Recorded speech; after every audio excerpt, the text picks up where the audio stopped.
प्रणाम दोस्तों। आज हमारे साथ में एटीएम परिवार का एक सदस्य जो वर्चुअल जगत से निकल के रियल जगत में आ गया। कई बार लोग कहते थे ना, ऑनलाइन क्रांति करते रहोगे क्या, रियल टाइम कब होगी? तो ये देखो, रियल टाइम हो रही है ना। खैर, पहली बात तो मैं सबसे पहले युद्ध के संबंध में कुछ चीज़ें कहना चाहता हूँ। इस समय हमारे बहुत से भारतीय छात्र जो हैं वो यूक्रेन में जो हैं वो फंसे हुए हैं, और जिनकी संख्या हजारों में है। अभी तक 4,000 छात्र जो थे वो स्वतः लौट आए थे, और 1,000 लगभग छात्र अभी सरकार निकाल के ला पाई है। लेकिन लगभग 15,000 छात्र वहाँ फंसे हैं।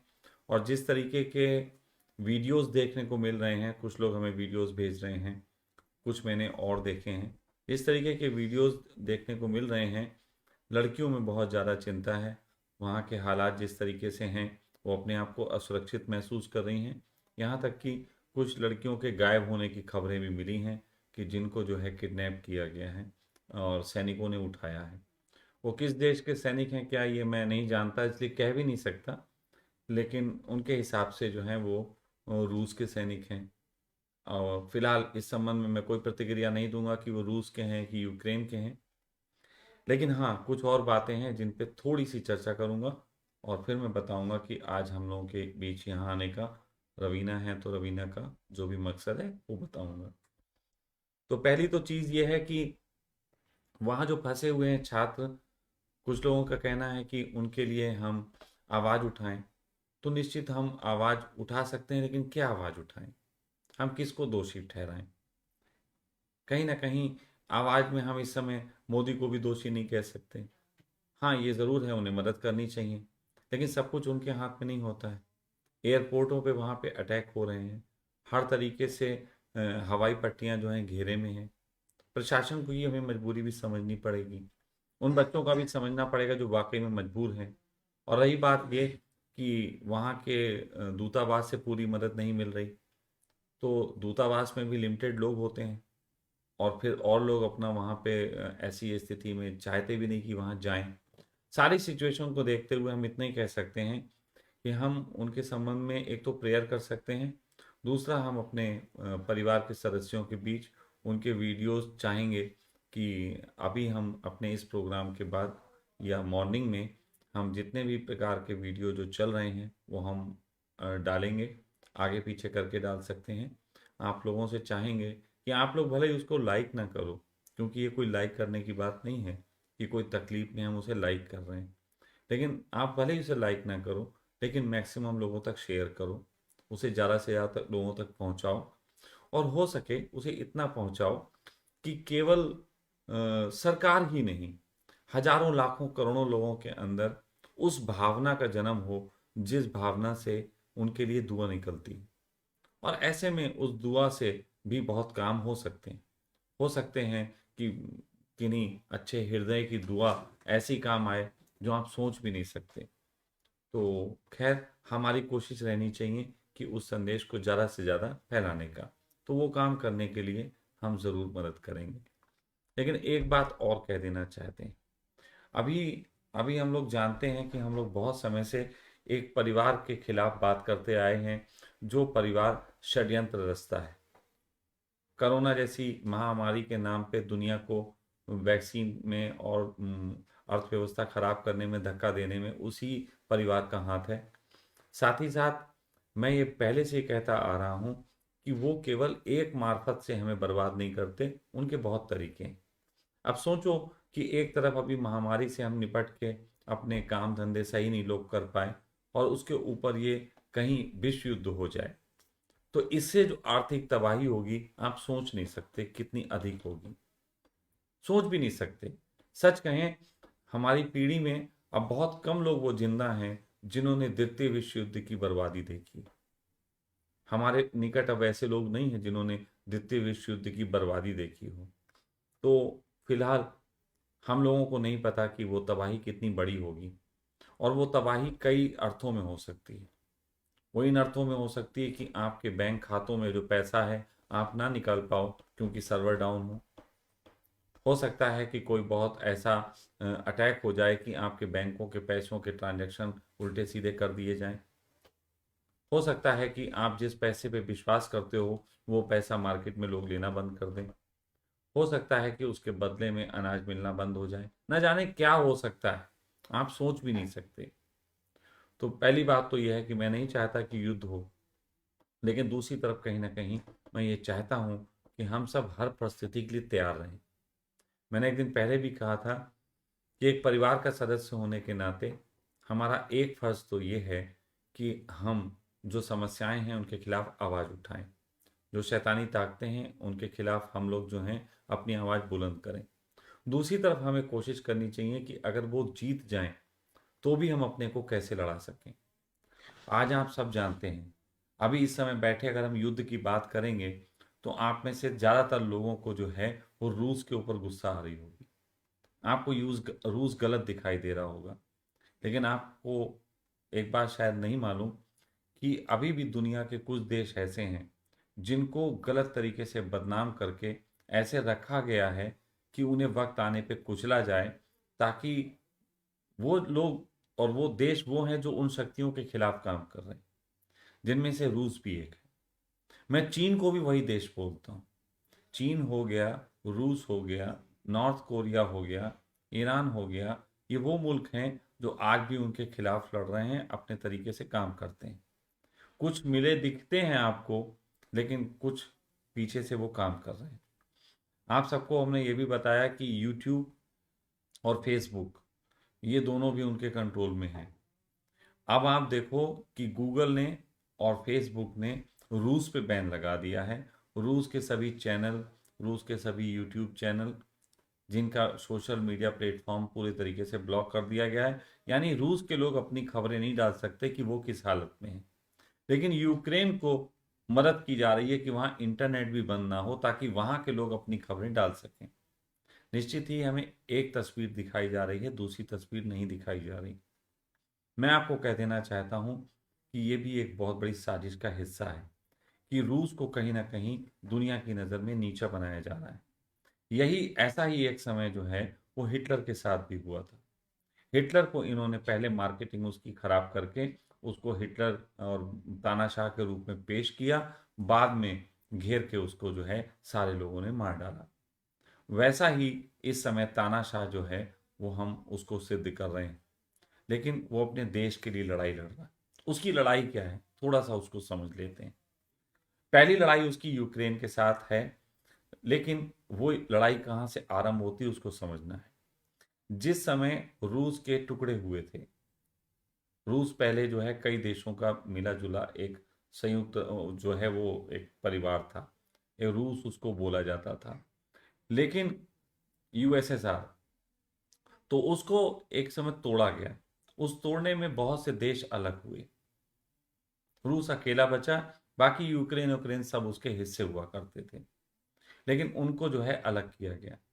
जब अलग किया गया तो उस समय नाटो भी बन रहा था। नाटो एक संस्था है जो अमेरिका बना रही थी, जिसके तहत वो एक ग्रुप तैयार करती है कि जिन ग्रुपों को वो लोन देते हैं, जिन ग्रुपों को थोड़ा सपोर्ट देते हैं, अपने हथियार देते हैं, एक तरीके से उन्हें दबा के भी रखते हैं और उनको कहते हैं कि हमारे लिए लड़ो। तो ऐसी एक संस्था नाटो तैयार की गई थी।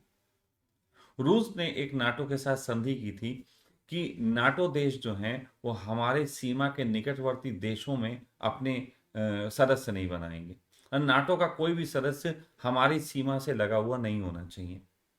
लेकिन नाटो ने वो संधि तोड़ी और 3 देश उसके निकट के अपने जोड़ लिए।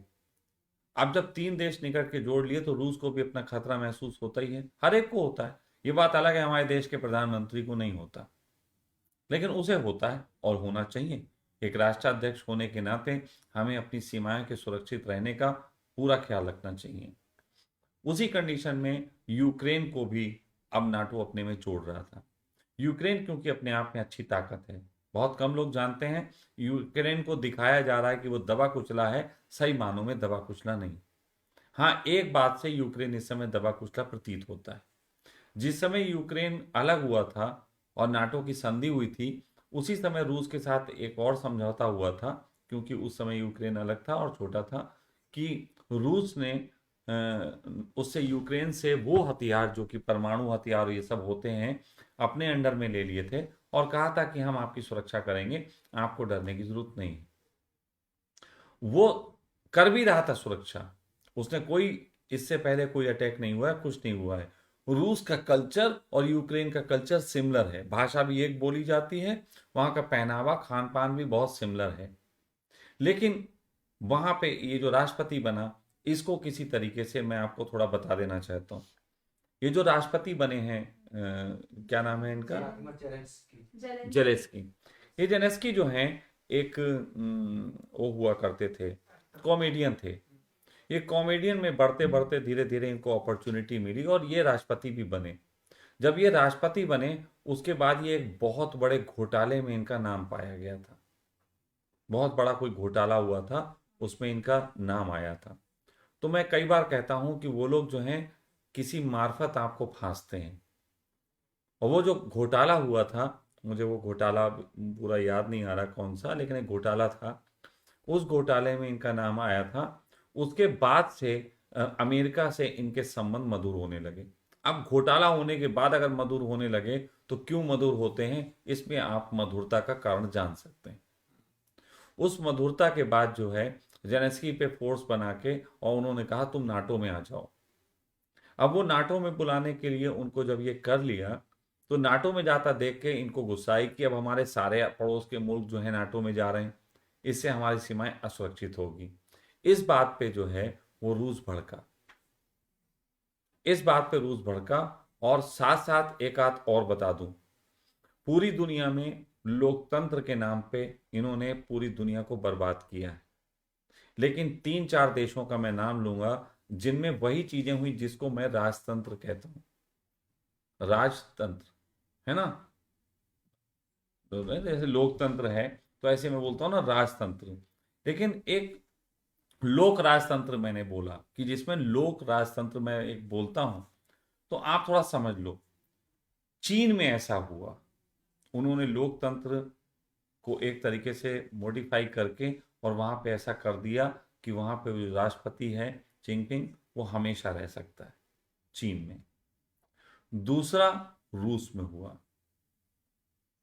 रूस में ये आए नाम पुतिन, ठीक है, 2 जगह। तीसरा वो योंग मोंग वो पता नहीं कौन है जो तानाशाह है ना, वहां पे हुआ। तो ऐसे जो भी देश हैं जहां पे इस तरीके से लोकतंत्र का बदलाव करा गया कि अब राजा चुना नहीं जाएगा और ज्यादा ये आपकी वोटिंग वोटिंग खत्म की जाती है, जिन जिन देशों में ऐसा हुआ उन देशों की तरक्की देख लो। आज से 10 साल पहले रूस देख लो, पूरे तरीके से बर्बाद हो रहा था, लेकिन 10 साल में पुतिन ने अपने देश को कहां से कहां पहुंचाया। आज अमेरिका उसके सीधे टक्कर नहीं ले रहा। उसी तरीके से चीन ने अपने देश को कहां से कहां पहुंचाया, दुनिया के कोई भी आदमी उससे टक्कर ले नहीं सकता। कहने का अर्थ यह है कि इन लोगों को हम गालियां दे सकते हैं मीडिया के दिखाए खबरों के अनुसार, लेकिन वास्तविक रूप में ये वो लोग हैं जिन्होंने अपने देश को अच्छा किया। ठीक है, 2-4 खबरें तो हम किसी के बारे में भी अच्छी बुरी दिखा सकते हैं, 2-4 खबरें तो मेरे बारे में भी अच्छी बुरी होती हैं। यहां तक कि अगर कोई आप में से विरोध में बोलता है तो उसके जीवन में भी 2-4 खबरें ऐसी हो सकती हैं जो अच्छी बुरी की तुलना में फंसी होंगी। तो मैं सिर्फ इतना कहना चाहता हूं, हमें ये देखना चाहिए कि वो व्यक्ति क्या कर रहे हैं, और ये वही लोग हैं जो उन शैतानी ताकतों से अपने तरीके से लड़ रहे हैं। इसको लड़ने के लिए कई हथियार हैं इनके। एक हथियार ये भी है कि ये लोग पूरे तरीके से इंटरनेट से अपने देश को सेफ रखते हैं। चीन में देखिए आप, बाहर का इंटरनेट नहीं चलता, उसकी अंदर की सूचनाएं अंदर रहती हैं, बाहर ज्यादा नहीं जाती, तो वहां पे बाहर के लोग षड्यंत्र अपना नहीं फैला पाते। ऐसा रूस में भी कई हद तक सीमा है, कई ऐसे नियम कानून हैं जिसके तहत बाहर की ज्यादा बातें बाहर नहीं निकलती। तो ये कई बातें मैं बोल रहा हूं, तो मेरे आधार पे मैं रूस का पक्षधर हूं, क्योंकि रूस से मुझे एक उम्मीद है कि वो इन शैतानी ताकतों के खिलाफ लड़ सकता है। अगर आप सब लोग एक रॉथचाइल्ड परिवार को खराब मानते हो तो मैं कह सकता हूं कि आप दुआ करो कि पुतिन का दिमाग सटक जाए तो 2-4 मिसाइलें उनके घरों की तरफ भी छोड़ दे। बाय गॉड, अब जब विश्व युद्ध हो रहा है, अगर विश्व युद्ध ही होने लगा तो 2-4 इधर उधर मिसाइलें जा रही तो 2-4 उधर उधर चली जाएं, क्योंकि यही वो परिवार है जो दोनों विश्व युद्धों में दुनिया को तबाह करके अपने लोन बांटता है। और तीसरा विश्व युद्ध भी अगर हुआ तो अगर हिंदुस्तान के ऊपर आज 110 लाख करोड़ का कर्जा है तो विश्वास मानना, अगर ये विश्व युद्ध हो गया तो 1 साल के अंदर ये 250 लाख करोड़ रुपए का कर्जा हो जाए। और कर्जा भी एक बड़े गजब की चीज है। आज मैं बैठा, वीरेंद्र भी आए हुए हैं हमारे पास, मैं वीरेंद्र से बात कर रहा था, मैंने कहा क्या कमाल की चीज है, दुनिया में तबाही आती है, डिजिटल लोन आता है और उससे तबाही समाप्त हो जाती है। अगर हम आपको अभी इस समय डिजिट में, हम आप कहें कि हमारा घर तबाह हो गया, हम आपको डिजिट में पैसा दे दें, तो डिजिट में पैसा देने के बाद आप उसका क्या करोगे? खाने को कहाँ से लाओगे? वो तो खेत में होता है। कपड़ा कहाँ से लाओगे? वो भी सब पैदा होता है, बनता है। कहने का अर्थ ये है कि आप लोगों को जो चीजें हैं वो तो रियल टाइम उपलब्ध होती हैं, तो लोन लेने की क्या जरूरत है? लेकिन हमको बार बार लोन लेके हमें दबाया जाता है, थोपा जाता है, और कहीं ऐसा ना हो कि जो डॉलर आज 70-75 रुपए में है वो 150 में पहुंच जाए, जो पाउंड आज 80-90-100 रुपए का हो रखा है वो पाउंड 250-300 रुपए का हो जाए। तो ये कुछ हो जाए इससे बड़ा आप मत समझना। ये पूरी दुनिया एक ये बदल रहे हैं और उसके लिए यही लोग युद्ध करवा रहे हैं। अमेरिका कैसे कहता है कि हम आपके युद्ध के बीच में नहीं आएंगे लेकिन हथियार दे देंगे? ये क्या बात हुई? ये सब एक तरीके से शातिरपना है उन शक्तियों को तबाह करने का, जो शक्तियां इनके खिलाफ कभी को सर उठा के बड़ी हो सकती हैं। ये चीन को भी ऐसे ही फांसेंगे। हमारा हिंदुस्तान भी इस समय चुप है, वो न्यूट्रल है, किसी के पक्ष में नहीं है। हो सकता है कि ये कहें कि ये भी बदतमीजी कर सकते हैं तो उनको भी फांसो, हमें चीन से लड़वा दें, कुछ भी संभव है।